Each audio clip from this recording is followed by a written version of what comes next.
Good afternoon and welcome to 7's National News at noon. Now, top stories this Monday, 471 days of hostage hell over. 3 Hamas captives home at last, our report from Tel Aviv. Also, Novak Djokovic's showdown with Channel 9.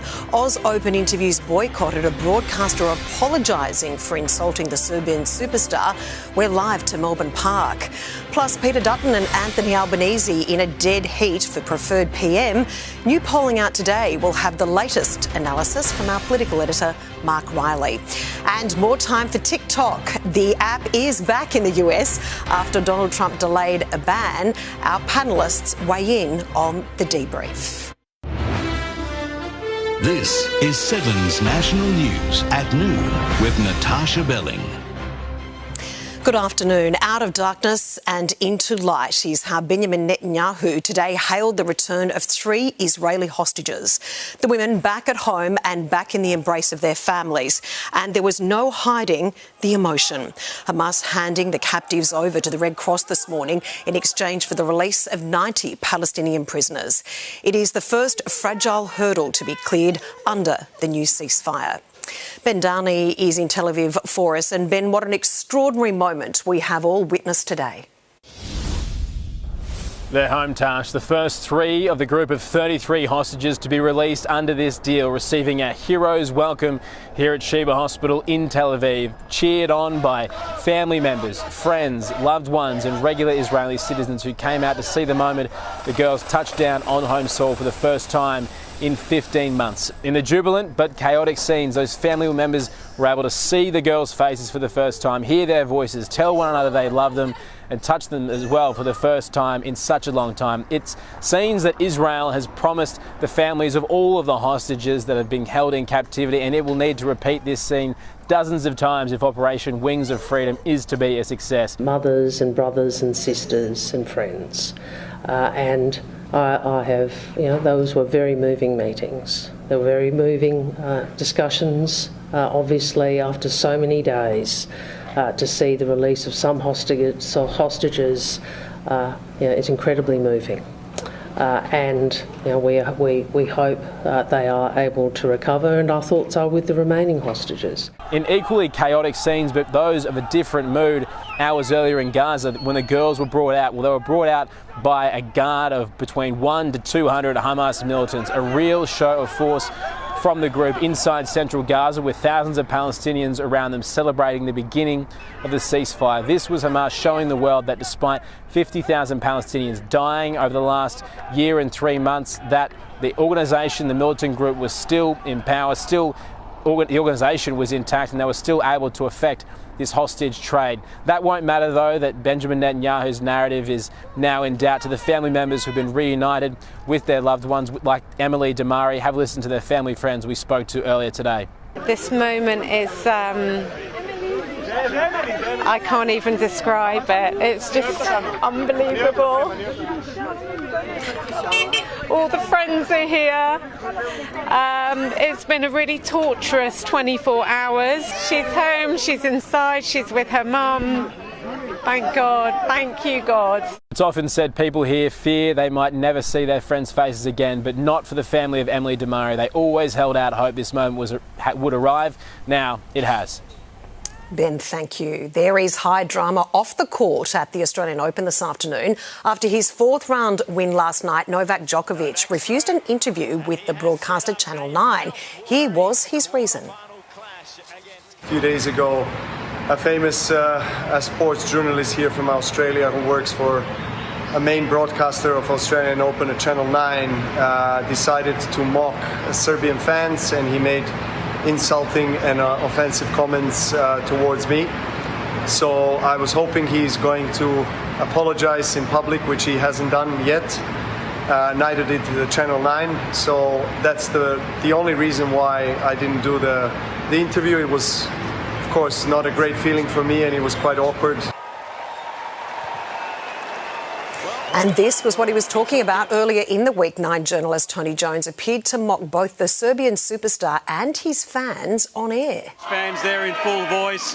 Yeah, the chants are quite extraordinary. Novak, he's overrated. Novak's a has-been. Novak, kick him out.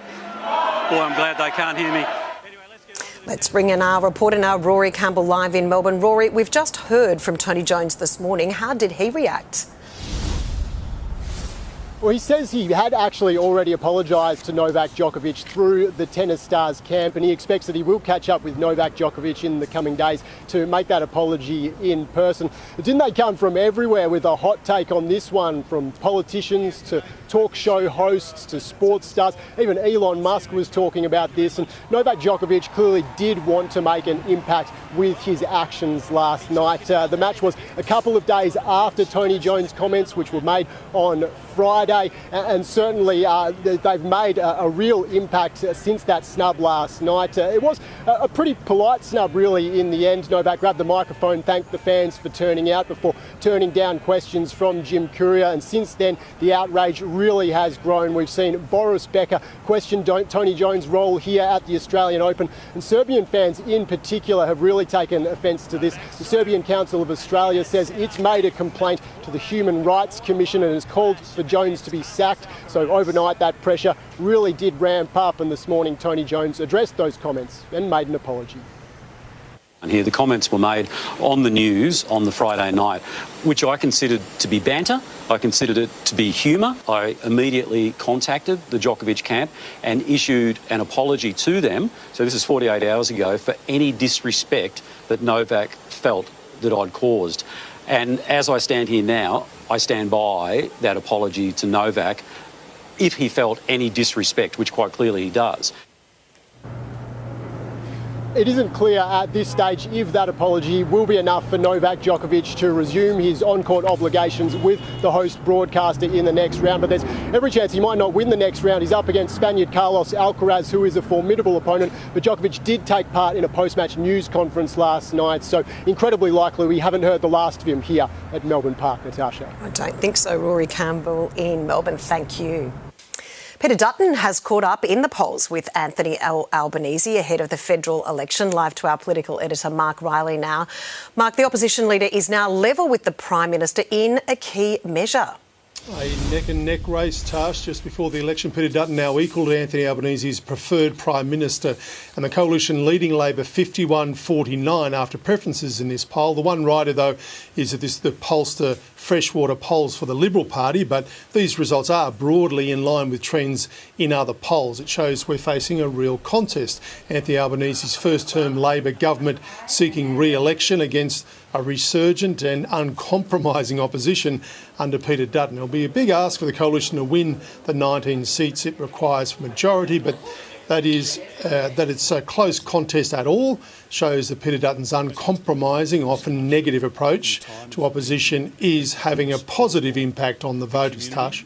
And Mark, the leaders are both in New South Wales today, of course, making big announcements. What have they pledged? Yeah, Anthony Albanese's at the Tomago aluminium smelter north of Newcastle, the biggest single user of electricity in New South Wales. He's announcing $2 billion in incentives for Australia's 4 big smelters to be fully powered by green energy over the next 10 years. He says it's aimed at increasing the direct use of renewables and reducing the need for coal and gas and driving down emissions. Peter Dutton, in his inimitable way, calls it a $2 billion con job. He's claiming it'll drive the aluminium industry out of Australia. He, meanwhile, is promising a zero-tolerance approach to anti-Semitism, pushing for tougher terrorism laws, including mandatory minimum sentences of 6 years for all acts of terrorism, a mandatory 1-year sentence for displaying Nazi symbols publicly, and increasing the maximum for Nazi salutes to 5 years, while defining attacks at synagogues as hate crimes, and that carries 5 to 7 years. Here's Peter Dutton this morning. If elected as Prime Minister, we will provide the resources, we will provide the legislation, and we will provide the will. We should be standing with people in their hour of need. Dutton is characterising Anthony Albanese and his government weak on this issue as those anti-Semitic attacks continue around the country. The Prime Minister has met with the New South Wales and Queensland Premiers and the AFP on this, and he's promising his own tough stance. But it's certainly an issue that will play into the election frame over the coming weeks and months, Tash. Mark Riley, thank you. Overseas now, and US President-elect Donald Trump has just held a victory rally in Washington, D.C. ahead of his official return to power tomorrow. Our correspondent Tim Lester joins us now live from the US Capitol. Tim, Mr Trump has addressed the crowd. What did he say to his supporters? Well, plenty to rev them up, Tash. Hello to you. 16 hours now to go before Donald Trump is sworn in as the 47th President of the United States in the rotunda in the Capitol building behind me. Inside, of course, because it is freezing here in Washington. Sub-zero temperatures already and heading south, not north, I can tell you. Today, he did this rally for supporters in what's known as the Capitol Arena here in Washington. Really revving up a crowd delighted to see him, but also giving a sneak preview of his inaugural address planned for tomorrow, saying that he would have an announcement with regard to those he calls the J6 hostages. They're those taken into custody and perhaps still imprisoned in many cases from the January 6th riots 4 years ago. So an announcement expected there. Also beginning his big border campaign on illegal immigrants as well, and announcing too that he has a joint venture plan to save TikTok here in the United States, speaking to his crowd here in DC a short time ago. What a good feeling. We like winning, don't we? Thrilled to be back with so many friends, supporters, and true American patriots on the eve of taking back our country. Tomorrow at noon, the curtain closes on 4 long years of American decline. Our new administration will inherit disasters at home and abroad, an economy plagued by inflation and high interest rates, a catastrophic border crisis, a government that cannot care for its citizens in a time of emergency. Look at what's happening in Los Angeles. Look at what's happening in North Carolina. They've treated them so badly, in a planet on the brink of World War III. It's not going to happen. That's not going to happen. But starting tomorrow, I will act with historic speed and strength and fix every single crisis facing our country. We have to do it.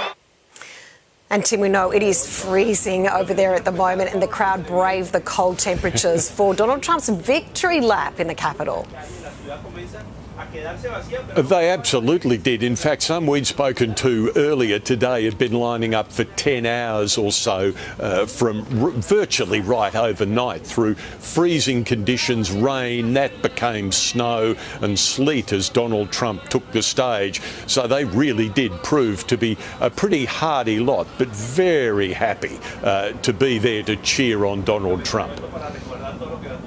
It's a new day in America, 24 hours left until he is King of America. My life has been promoting him and talking about him and all the good things that I know are to come, and he's going to knock it out. It's going to be an interesting 4 years. We've picked a good time to move to the US, I think. Americans who don't want change too rapidly would be frankly terrified now by what Donald Trump is promising to do in the next day or two. It's going to be very hectic with his executive orders on so many different policy areas. But his supporters here in Washington, D.C., Tash, they're just delighted. Indeed. Thank you, Tim Lester, joining us there with the latest details from Washington, D.C. And we'll have special coverage of Donald Trump's second inauguration live from 3 o'clock tomorrow morning. Our expert panel will bring you every moment as it happens. Still in the US, and as we go to air, TikTok is coming back online across the states after new laws signed by Joe Biden saw it go dark across America. The Chinese-owned app was shut down over concerns Beijing could access the private data of its users. Donald Trump is vowing to save the platform when he signs an executive order tomorrow, giving it a 90-day extension. Its future, though, is far from settled. And we'll discuss this topic with our panel, The Debrief, later this hour. Brooklyn Ross from The Carl and Jackie O Show and Sian Jay from Mamma Mia will join us after 12:30 this afternoon. Turning to finance now, and joining us now is Matt Bone from ING Bank. Matt, good afternoon. The local market has opened quite positive this morning as traders await the impact of the new US president on international markets. Good afternoon, Tash. Yeah, you're exactly right. The US market really rallied on Friday to deliver the best week it's seen since the November US election, of course, with 16 hours to go until President-elect Trump comes into power. The local market has really followed that lead early. We're currently up just under half a percentage point to 8,346. It's been materials and energy that's driven the rally this morning. Iron ore hit highs of $104 a tonne overnight in global commodity markets. So BHP, Rio and Fortescue all up in early play. Elsewhere, Star Entertainment Group has continued its volatility. Its stock down 10% as it warned about its liquidity risk. And in the currency markets, we're seeing the Aussie dollar dipped early, but it is currently trading at around 62 US cents. Thanks, Tash. Matt, thank you. Quick look at the weather details around the country. Now, Brisbane mostly sunny with a top of 30 degrees. Sydney mostly cloudy, heading for 25. Canberra and Melbourne both 31 degrees. Hobart mostly cloudy, 24. The same for Adelaide, 34 degrees. Perth, a possible storm expected late in the afternoon, 42 degrees today. Darwin, fog, then sunny, 34. We'll have the full forecast a little later for you this afternoon. Ahead this hour, tropical cyclone Sean building in intensity, lives and homes under threat. To survive a 50-metre plunge when a car flies off a cliff and onto the beach, see the aftermath. And Patricia by name, putrid by nature. We're watching the corpse flower about to bloom any moment. Back on 7 right after this.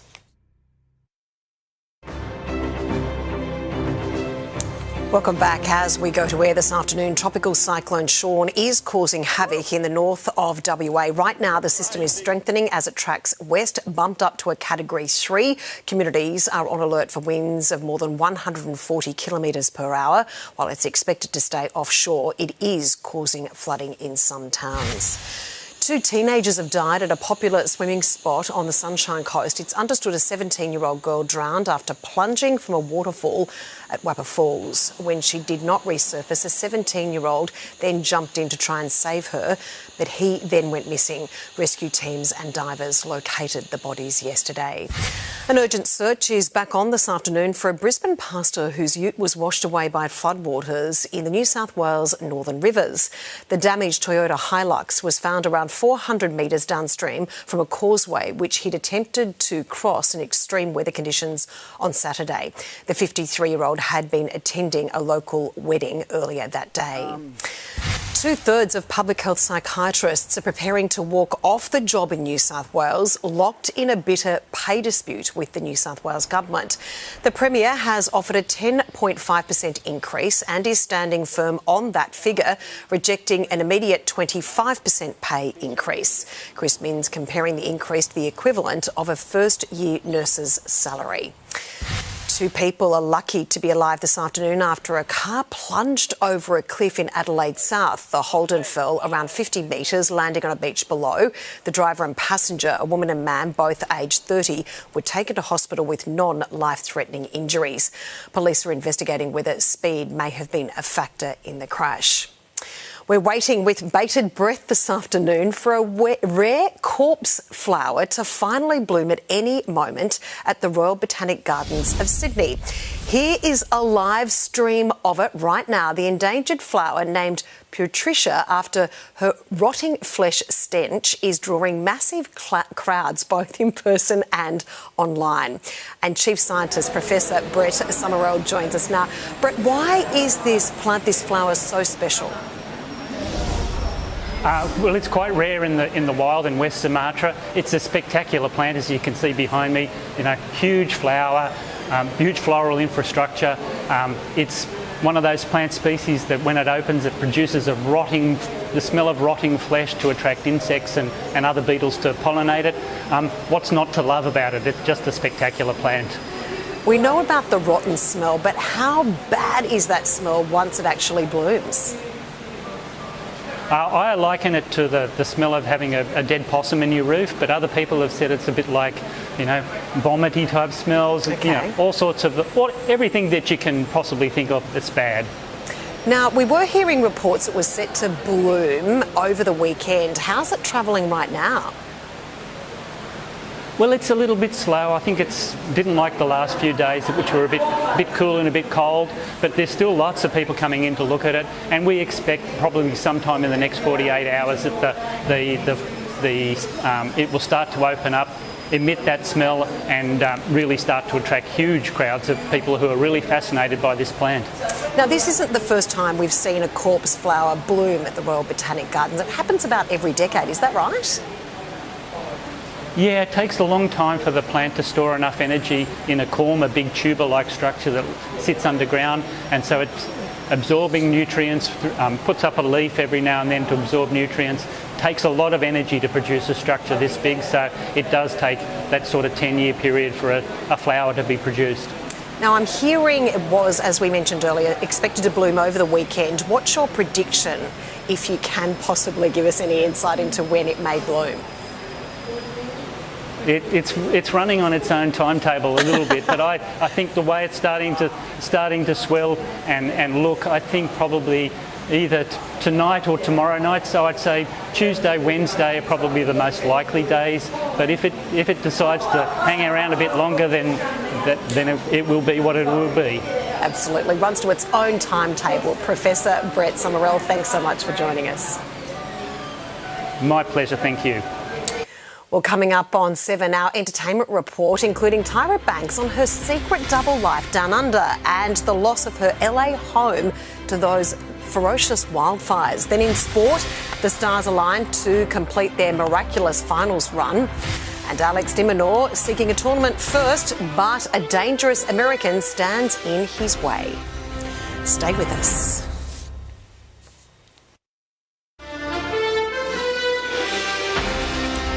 Big news for believers this afternoon. Justin Bieber is making a music comeback. Lucy McLeod is here with the latest entertainment news. Lucy, he's releasing a new album.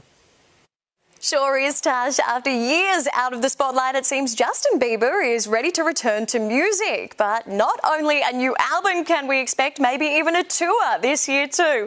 News of his comeback circulated after he teased a new track on social media.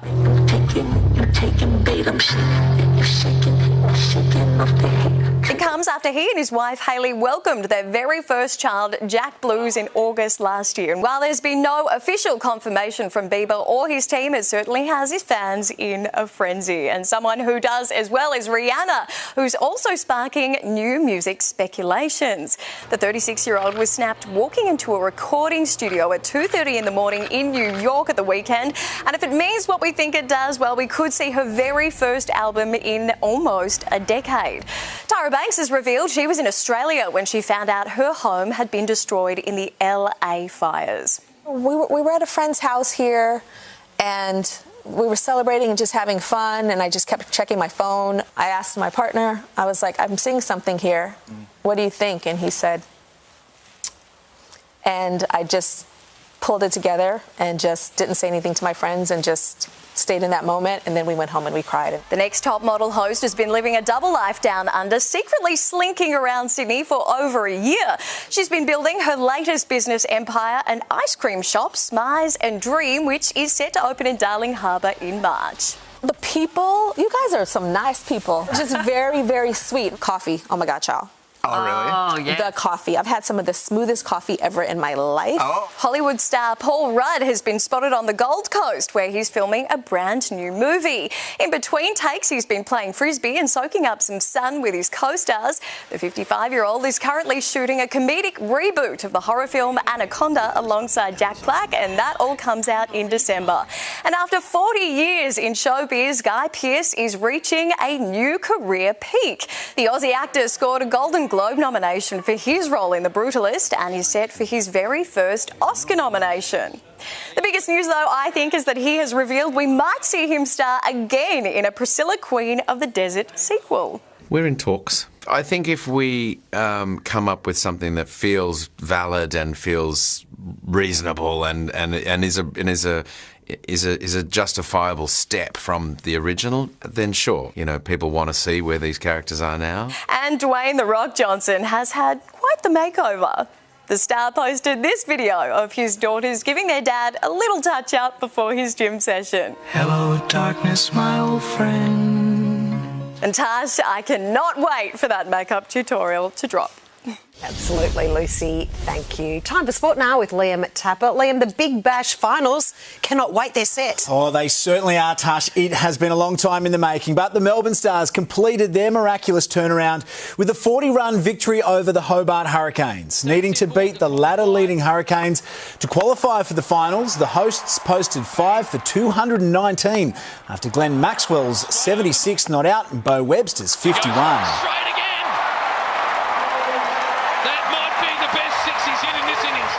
Opener Mitch Owen and captain Nathan Ellis were the only Hurricanes to fire in reply to the Stars' hefty total. Mark Steckity took 4 wickets as the Canes were all out for 179. The Stars will visit the Sydney Thunder for the knockout this Wednesday night. The Women's Ashes move on to the T20s, leading the multi-format series 3 games and 6 points to 0. Australia can retain the trophy at the SCG tonight. They say they've learned vital lessons from surrendering their World Cup title. We've had a really positive start. We're going to take it, but we're keen to keep winning games, and it doesn't seem to slow us down at all. I back all of our teams to do the job. England are desperately searching for a way to halt Ash Gardner's impact with the bat, ball and in the field. Alex de Minaur will chase a maiden Australian Open quarterfinals berth when he takes on Alex Mickelson tonight. It's the Demons' 4th consecutive 4th-round appearance at the Oz Open, but the dangerous American stands in his way. He's a dangerous opponent with a lot of confidence right now, and he's taken some big scalps this week, so ready for a battle. Heavyweights Carlos Alcaraz and Novak Djokovic will meet tomorrow in the quarterfinals. And Postecoglou's future in the Premier League could be in danger following Tottenham's 3-2 defeat to Everton. The defeat is Tottenham's 12th league defeat this season, leaving Spurs just 4 points above Everton in 15th. Keep fighting, and certainly I haven't lost belief and I haven't lost any determination to turn it around. Manchester City thumped Ipswich 6-0 to move back inside the top 4. Nottingham Forest extended their unbeaten run to 9 games with a 3-2 win over Southampton, while Brighton scored 2 goals in the second half to defeat Manchester United 3-1. Adelaide 36ers captain DJ Vasiljevic hit 7 first-quarter three-pointers in their 99-75 win over the Cairns Taipans. DJ shot the lights out in the opening 8 minutes, but only added another 11 points to finish the match with 10 threes and 32 points. From DJ, no way! Wow, Kendrick Davis had 27 points and 9 assists as Adelaide hone in on the top 6. And Tash, we are all hoping that the Demon can win tonight. Yeah, fingers and toes crossed. Liam, thank you so much. We'll see you soon. The debrief is next. Fair game or storm in a teacup. We'll discuss the latest Oz Open controversy with a boycott from Novak Djokovic. Plus, new polls put our politicians neck and neck. We'll ask if the election is Peter Dutton's to lose. And classic films like Crocodile Dundee now at risk of edits. The nation's censor asks for new powers. Our panellists join us next. Well, it's time for the debrief, where we delve into the day's headlines and top stories with newsmakers from across the country. Joining us today is Brooklyn Ross, newsreader with the Carl and Jackie O Show, and Sean Jay from Mamma Mia. Thanks so much for joining us. Thank you. Now, if we can start with the Novak Djokovic bombshell boycott, of course, the post-match interviews at the Oz Open. Now, the Serbian was insulted by Mr Jones's comments, and as a result, he has broadcasted boycotted any interviews post the game. Brooklyn, for you, do you think Tony's apology was enough? Do you think it was offensive? Oh, I don't think it was offensive at all, really. When you saw Tony Jones on the news kind of giving it to the people behind, I can understand why Novak may have been insulted by that, but us as Aussies, we know that there was nothing to that. It really was just a joke. Tony puts his foot in it a lot. He's done it again. But I hope Novak accepts the apology that, there really wasn't anything mean. He didn't really think he's a has-been.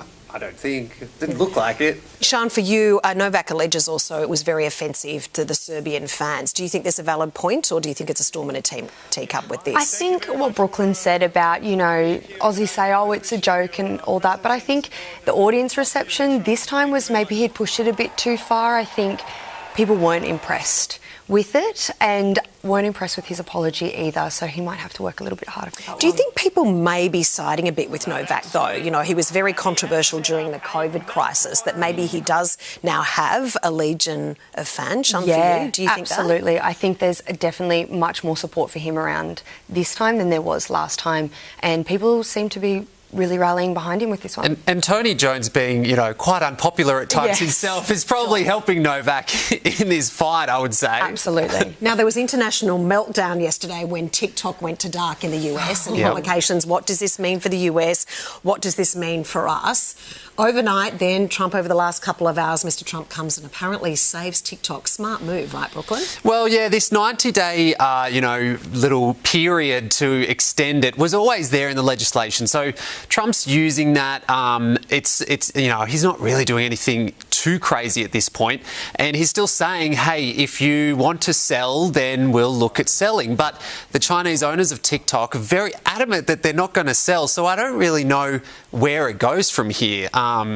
This law in the US was backed by both sides of politics. I don't know where it goes here. It's just 90 days to reach the same conclusion, I'd say. There are some politicians, even here in Australia, Sian, that aren't allowed to have TikTok because of concerns about data being compromised. Surely that highlights there is an issue moving forward. Is Mr Trump just playing to the popular vote, one may argue? I think maybe he is playing to the popular vote because what we've seen is that the users weren't very worried about this breach because they've all just jumped over to RedNote, which is another Chinese-owned app. So I think he's playing on that a little bit, and such a massive move in such a pivotal time as well. So it'll be interesting, but he seems to be the man today bringing that back for them. Talking about a pivotal time, we've got the upcoming election. There hasn't been an official date set by Mr Albanese as yet, but it seems election campaigning for the federal election has already started. New polling out today. We know the polls can be wrong, showing now that Mr Albanese is neck and neck with Peter Dutton.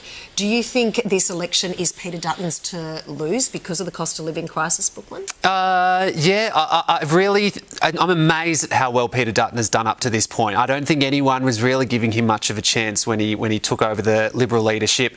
He's doing it, and he's being quite restrained in everything he's saying. I mean, Labor's attacking him by saying you haven't really got that many policies to judge on at this point. I guess we're going to see that in the election campaign, hopefully.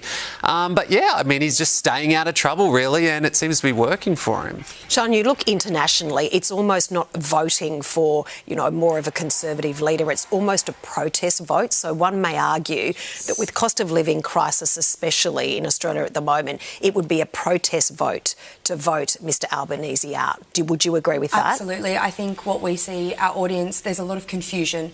And I think subjects such as climate change have been on the back burner, and cost of living crisis with these new social issues that are coming up. So I think that there's a bit of a grey area, and I think people want a little bit more information, and these leaders should be talking on more of a macro level to reach their audiences. And finally, this is a bit of a bombshell too. Your favourite afternoon movies, your favourite movies could be censored. There's a push now, especially for certain classification board wants new powers to censor or reclassify content. It says no longer fits with community standards. Is this wiping out history, Sian, do you think? I think this is an interesting topic because I think a lot of people were uproared when Mary Poppins, a popular children's movie, was pushed back. And I sort of look at our audience going, well, how far are they going to take this? Where's the line that we stop by, pushing back things that we've grown up with?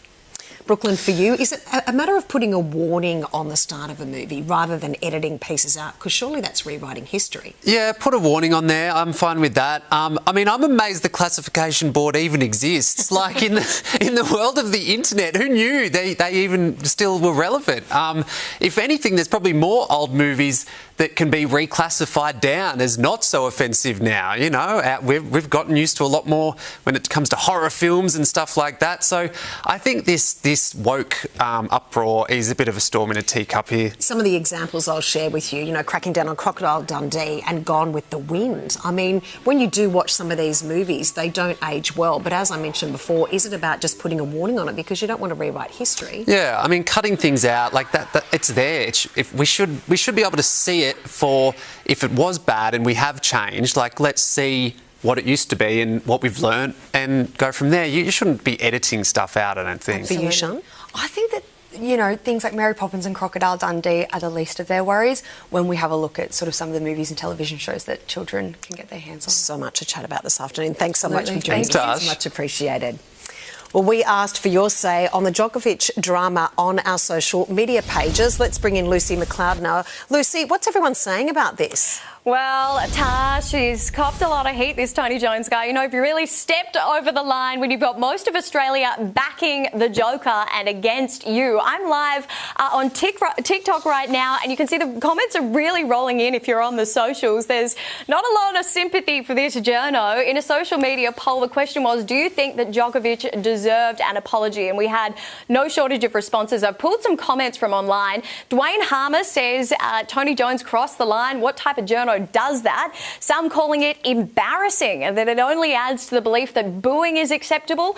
People like Vicky say, why even question it? Just do it. It's a simple apology.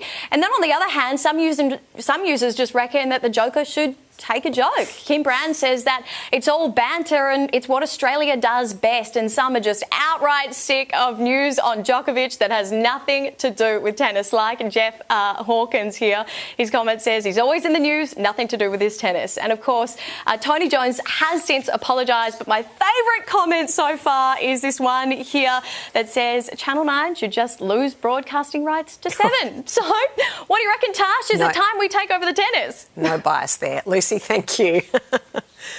Well, if you'd like to have your say at midday, you can go to our social media pages every morning at 9 a.m. Also, a back-to-school property trend, parents buying up prime real estate near high-performing government schools. The most sought-after suburbs in your city right after this break.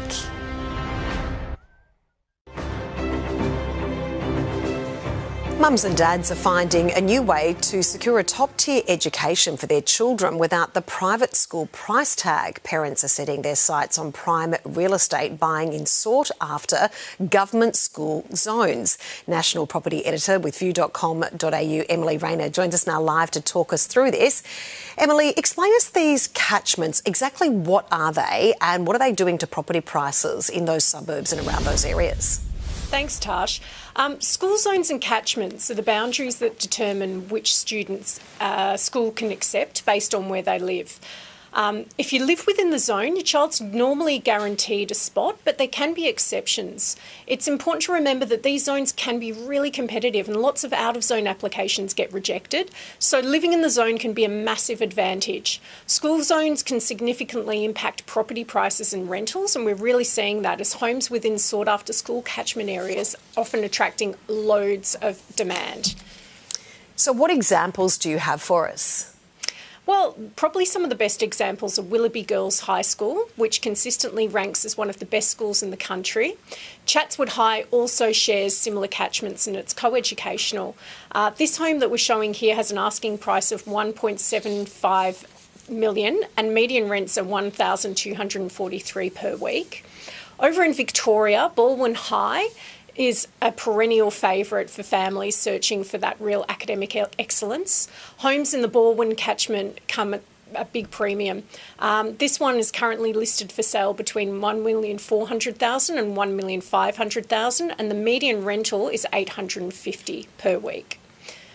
Then over in Brisbane, Brisbane State High School is the crown jewel of public education. It's in a central location in South Brisbane and it makes it a really hot ticket for families. This Queenslander in Woolloongabba, where the sale prices hit the $2 million mark, highlights the premium families are really willing to pay to secure a spot.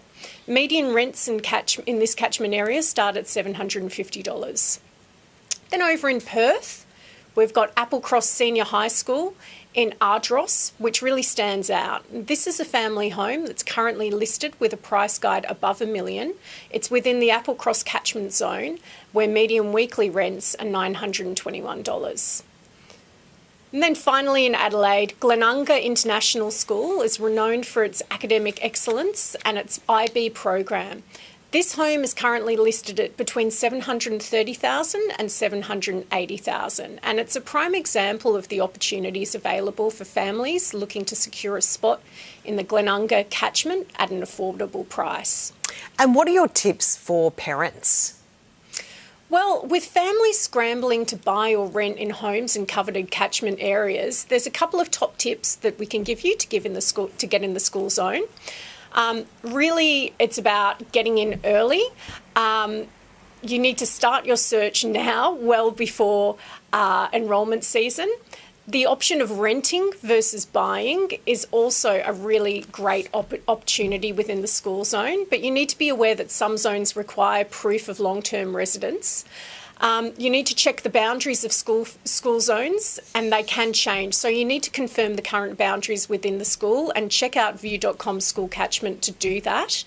And be prepared to pay a premium. It's no secret that homes in sought-after zones cost more, so plan for your budget accordingly.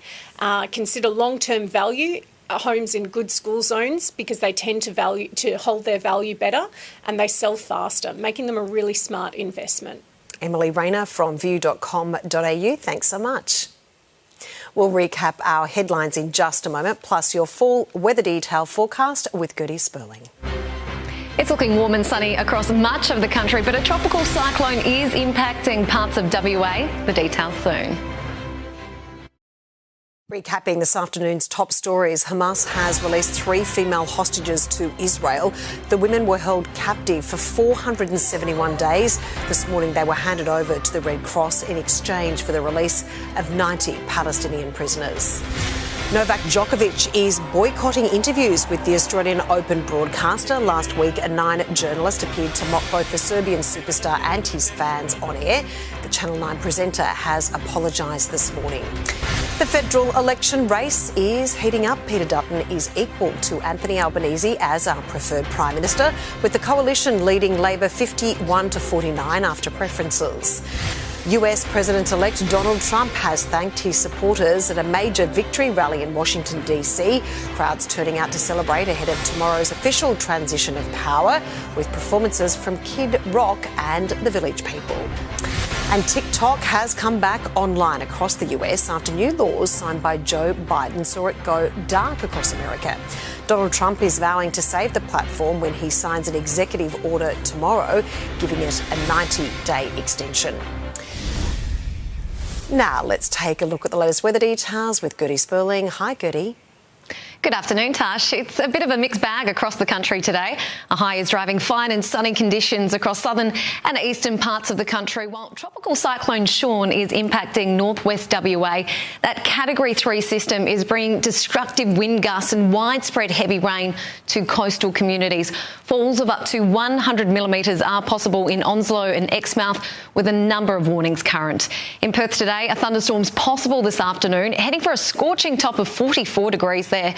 Partly cloudy and 34 for Adelaide, 24 and cloudy in Hobart, 31's the top for Melbourne, and in Canberra too, 25 the top for Sydney, 30 for Brisbane. And looking ahead, it's staying hot and breezy tomorrow, mostly sunny and 32 there, reaching 35 on Wednesday and Thursday. Sydney, 27's the top tomorrow, then warming up to 32 before a mild change on Thursday. Melbourne, sunny and 29 degrees tomorrow before a mild change as well, dropping the temperature back down into the low 20s. Hobart, a late showers possible, just 19's the top on Wednesday, 18 degrees for Thursday. In Adelaide, sunny with a top of 30 tomorrow, reaching 28 degrees on Wednesday. Perth staying very hot, 39, then a top of 38 Wednesday, creeping towards 40 again on Thursday. Darwin, 33 degrees and showers, and we'll have a closer look at what's happening in each state later this afternoon. Tash. Gertie, thank you. And that's 7's national news at noon for this Monday. We'll have updates for you throughout the day before our next bulletin at 4 p.m. I'm Natarsha Belling. Thanks so much for your company. Have a great day.